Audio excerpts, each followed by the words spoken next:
Aid organizations are sounding the alarm. Israel's new registration rules for humanitarian groups are being accused of turning aid into a political weapon. Over 100 international aid agencies operating in the Gaza Strip and West Bank have publicly condemned these policies, calling them a dangerous attempt to control, silence, and censor humanitarian efforts. This isn't just a bureaucratic hurdle. It's a full-blown crisis for millions of people in desperate need. But here's where it gets controversial. Israel's government claims these rules are about security, while aid groups argue they're a calculated move to suppress dissent and block life-saving assistance. And this is the part most people miss. The rules don't just restrict aid. They threaten the safety of staff and donors, creating a chilling effect on global humanitarian work. The backlash comes as the European Union, Britain, and Japan have urgently called for action to prevent famine in Gaza, where malnutrition-related deaths are still being reported. Meanwhile, Israel is reportedly planning a massive military mobilization, with Hebrew media suggesting up to 100,000 reservists could be deployed. The aid group's letter, signed by giants like Oxfam, Médecins Sans Frontières, and CARE, directly targets Israel's March 2025 registration requirements. These rules demand organizations hand over donor lists and Palestinian staff details for vetting, a move critics say opens the door for Israel to block aid based on vague accusations of delegitimizing the state or supporting boycotts. The stakes are staggering. The letter reveals that millions of dollars worth of food, medicine, and supplies are stuck in Jordanian and Egyptian warehouses.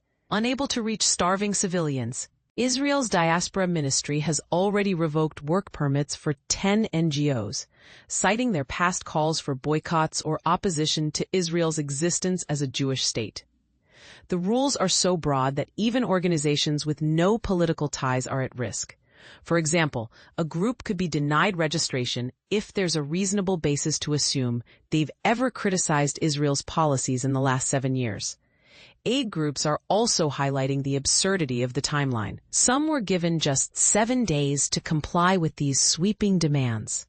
Instead of clearing the backlog of goods, Israeli authorities have rejected dozens of requests from NGOs to deliver life-saving aid, the letter states, noting 60 rejections in July alone. Israel's Kogat, the military body overseeing aid to Gaza, has fired back, accusing NGOs of being Hamas collaborators. But this claim lacks evidence, and it's hard to reconcile with Israel's own admission that it already controls 75% of Gaza. The situation is dire. Most aid groups have been unable to deliver a single truck of supplies since Israel's March blockade. In Gaza, where tens of thousands have been killed and famine is spreading, even the UN's limited operations are struggling to meet the scale of the crisis. Meanwhile, Israel's far-right finance minister, Bezalel Smotrich, has doubled down on his support for the E1 settlement plan, a project that would sever the West Bank from East Jerusalem and, in his words, deliver the final nail in the coffin of Palestinian statehood. Critics warn this plan could trigger international condemnation, yet Smotrich insists it's a fait accompli. But here's the twist. Smotrich's party is losing public support, and it's unclear whether Prime Minister Netanyahu or even Donald Trump's administration will back the E1 plan.